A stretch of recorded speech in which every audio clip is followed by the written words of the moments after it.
يا جماعة الفيديو ده مهم جدا جدا للفتيات أو النساء التي لم يتزوجن، يعني اللي مش متجوزين. الفيديو ده المعلومات اللي فيه ممكن تغير حياتك 180 درجة. طبعا في بعض الفتيات بيكون فيه مشاكل ما بين أهلها أو ما بينها هي وما بين شخص آخر، بيكون الشخص ده شخص حاقد، وبيعمل ايه؟ بيروح للساحر. هو طبعا عايز يأذيها بطريقة سرية، بطريقة ما يعرفوش طبعا ان هو اللي بيأذيهم. بيروح للساحر ويطلب من الساحر انه يعمل سحر تعطيل زواج لهذه الفتاة. يعني السحر ده يخليها كل ما يتقدم لها عريس، يتقدم لها شخص طلب يدها للزواج، ترفضه او يرفضها. طبعا الساحر بيطلب منه ان هو يجيب له اسمها، يعني يقول له على اسمها واسم امها، ويجيب له قطعة ملابس او حاجة تحمل رائحة هذه الفتاة، يعني تكون قطعة ملابس او حاجة فيها ريحة الفتاة. وبعد كده بيقول الطلاسم والكلام الكفر اللي بيقوله الساحر لعنه الله. بيقولوا بيحضر زعيم الجن اللي هو طبعا متفق معاه، واللي هو بينفذ السحر مع بعضهم. طبعا زعيم الجن بيطلب من الساحر انه يعمل حاجة تغضب ربنا، انه يشرك بالله او يعمل كبيرة من الكبائر الى اخره. طبعا وبعد كده بيجيب له على حسب ما طلب الساحر شيطان أو أكثر عشان ينفذوا هذا السحر. طبعا الشيطان بيراقب هذه الفتاة أو هذه المرأة عشان لما تجيله الفرصة يقدر يخش جسدها. بيكون فيها 4 فرص يقدر يخش هذا الشيطان جسد الفتاة أو جسد المرأة عشان يقدر ينفذ السحر. بيستنى انها مثلا تغضب غضب شديد، او تخاف خوف شديد، او تبقى غفلانه غفله شديده، او تنكب على الشهوات. في فرصه من هذه الفرص ال4 يقدر يخش الشيطان جسد الفتاه ويقدر ينفذ السحر. طبعا لو دخل جسدها طبعا لما يجي حد يتقدم لطلب يدها للزواج بيخليها تتضايق نفسيا وما بتقبلش منه، ما تقبلش الزواج منه. طيب لو بقت هي مثلا محصنة نفسها بذكر الله، يعني بتقول أذكار الصباح والمساء ومواظبة الصلاة وما جاتلوش الفرصة إنه يقدر يخش جسدها، بيعمل إيه الشيطان؟ بيعمل سحر تخيل من الخارج، يعني يخليها مثلا يقعد يوسوس لها، يخليها ما ترتاحش نفسيا للمتقدم اللي طالب يدها للزواج، يخليها تشوف شكله قبيح، ما عجبهاش شكله، ما ترتاحلوش نفسيا، فترفض هي المتقدم اللي طالب يدها للزواج. او ممكن يعمل الحاجات دي مع الشخص المتقدم لطلب يدها، يعني يوسوس له، يخليه يشوفها هي بشكل قبيح، ما ارتاحلهاش نفسيا، فممكن يرفض هو. طيب لو بقي السحر شديد،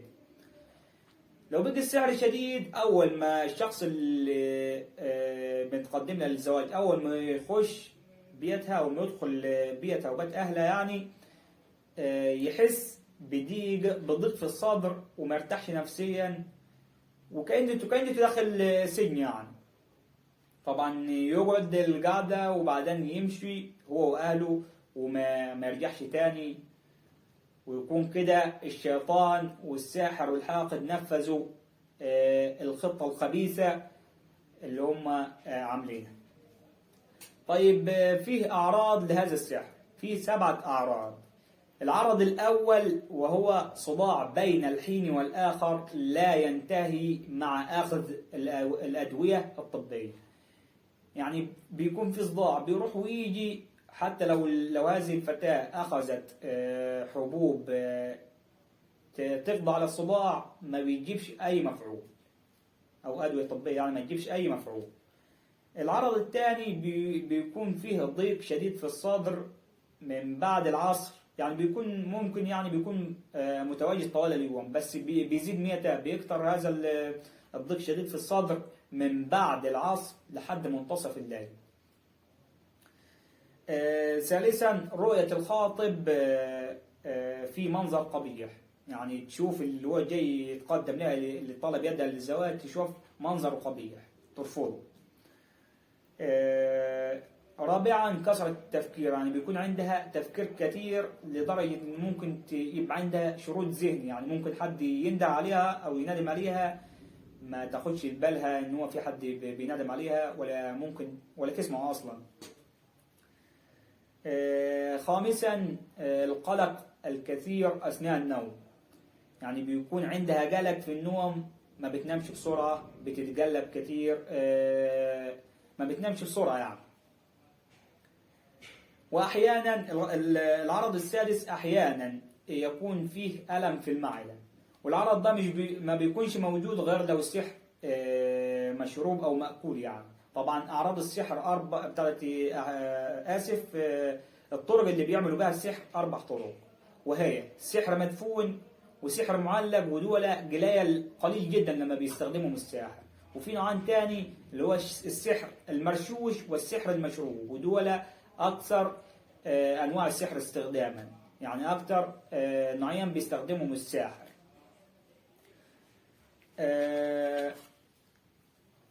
طبعا علاج سحر تعطيل الزواج يتم كالتالي. أولا يذهب المريض، يعني اللي هو بيكون عنده السحر ده، إلى راقي شرعي، ما يروحش لأي حد بيعالج مثلا أو شغال في موضوع الجن، ما يروحش لأي حد وخلاص، لأنه ممكن يعرض نفسه لغضب ربنا مثلا لو راح عند ساحر والنصب واحتيال، يعني الساحر ينصب عليهم وياخد منهم فلوس على الفاضي. ومخالفة لأمر رسول الله صلى الله عليه وسلم، لأنه كما قال صلى الله عليه وسلم: من أتى عرافا فسأله عن شيء لم تقبل له صلاة 40 ليلة. رواه مسلم. وفي الحديث الثاني قال صلى الله عليه وسلم: من أتى عرافا أو كاهنا فصدقه بما يقول فقد كفر بما أنزل على محمد. رواه أبو داود. طبعا المريض طبعا اللي بيكتشف انه عنده سحر لازم ما عرفش حد ان هو مثلا بيتعالج او راح عند شيخ وأبطل مفعول السحر، لانه ممكن مثلا الشخص اللي عمل له السحر في البداية ممكن لما يعرف يروح للسحر تاني ويعمل سحر جديد، ويكون كده المشكلة ما اتحلتش اصلا. طبعا ولازم المريض ما يروحش لوحده، ما تروحش هذه الفتاة لوحدها للسحر، او مثلا ما تروحش هي وامها، لازم تاخد شخص يكون محرم ليها، مثلا تاخد ابوها معاها او اخوها او خالها او اي حد يعني يخصها يكون من المحارم. ثانيا المواظبة على الصلاة، طبعا لازم تواظب على الصلاة، ولازم تواظب على انها تلبس الزي الشرعي يعني اللبس الاسلامي، وتقرا اذكار الصباح والمساء. طبعا الراقي الشرعي هيقول لها على هذه النصائح وهيقول لها على نصائح تانية. ثالثا وقد ذكر الشيخ وحيد عبد السلام في أحد كتبه أنه كان يعالج فتاة، وهذه الفتاة كان الشيطان الذي يخدم السحر الذي معمول لها، يعني كان هي طبعا بيجي لها حد يتقدم لها للزواج منها وهي بتوافق، وبعدين لما بتنام بيجي لها في المنام الشيطان بيهددها ويقول لها لازم ترفض. طبعا تقوم تاني يوم الصبح تقول لها لا أنا مش موافق. طبعا هو قرأ القرآن عليها فحضر الجن وقاعد يسأله وعرف ان هو كان بيهددها، وتم بفضل الله ابطال السحر وخروج الجن من الجسد. رابعا يمكن ان تتشابه اعراض السحر مع اعراض المس، يعني ممكن يكون فيها اعراض سحر متشابهة مع اعراض المس. يعني المس اللي هو اللبس العادي، يعني اللي هو ما بيكونش سحر. خامسا، معظم الأسحار يوجد بها عرض الضيق في الصدر. يعني في كذا سحر مختلفين، طبعا الأسحار 11 نوع، منها سحر المحبة، ومنها سحر التفريق، ومنها سحر تعطيل الزواج، ومنها سحر المرض، ومنها سحر التخييل إلى آخره. طبعا في ناس بتحب ان هي مثلا عايزة تعرف مكان السحر فيه. طبعا يصلي المريض ركعتين لله، وتفضل ان الركعتين دي تكون في الثلث الأخير من الليل. تصلي الركعتين لله بصدق وإخلاص وخشوع، ثم تدعو الله أن يدلها على مكان السحر. وبعد كده ممكن تيجي لها رؤية في المنام ان مكان السحر موجود في المكان الفلاني، او يجي لها شعور او احساس ان السحر موجود في المكان الفلاني. وطبعا فيه علامات تدل على ان هذا ساحر. طبعا ان هو مثلا يخبر المريض بحاجات المريض ما قالوش عنها، يعني يقول للمريض على حاجات عن المريض ذات نفسه، يعني ان هو مثلا من البلد الفلانية، وان هو اسمه كذا وكذا وكذا، وان مشكلته كذا وكذا، من غير ما المريض ذات نفسه يقول له عليها او يخبره بيها. وطبعا لو طلب الشخص مثلا من ضمن العلامات اللي تدل على ان هو ساحر، ان هو بيطلب اسم ام المريض او اسم ام الشخص اللي هو رايح له، يعني ان هو يتعالج، وبيطلب حاجة تكون فيها ريحة هذا الشخص.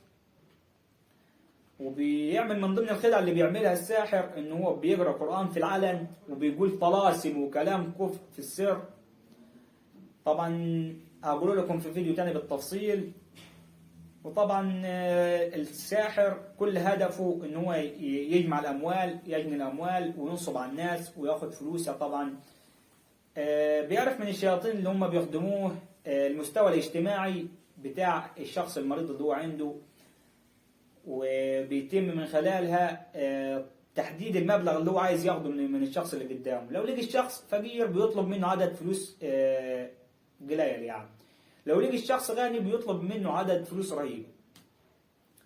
طبعا هو كل هدفه ان هو يفسد ويجني الاموال. اما وكده وقتي طبعا بيكون اللي هو بيروح للساحر بيكون اذى نفسه، وبيكون خالف امر رسول الله صلى الله عليه وسلم، وما بيكونش استفاد بحاجه. يعني ممكن في بعض الاحيان ان هو ما يحلش المشكله اصلا. اما الشيخ فهو بيحل المشكله، ما بيغضبش ربنا في حاجه، ما بينصبش على الناس. طبعا في بعض اللي هم المعالجين اللي بيعالجوا بالقرآن، في منهم اللي بياخد فلوس قليلة جدا، وفي منهم اللي بيعالج بالمجان. يعني من الأفضل ان المريض يروح لمعالج يعالج بالقرآن، لا يخالف الدين ولا يخالف سنة رسول الله صلى الله عليه وسلم. وطبعا اللي عايز منكم يستفسر عن حاجة أو يسأل سؤال، طبعا اكتبوا لي في التعليقات أو تواصلوا معايا.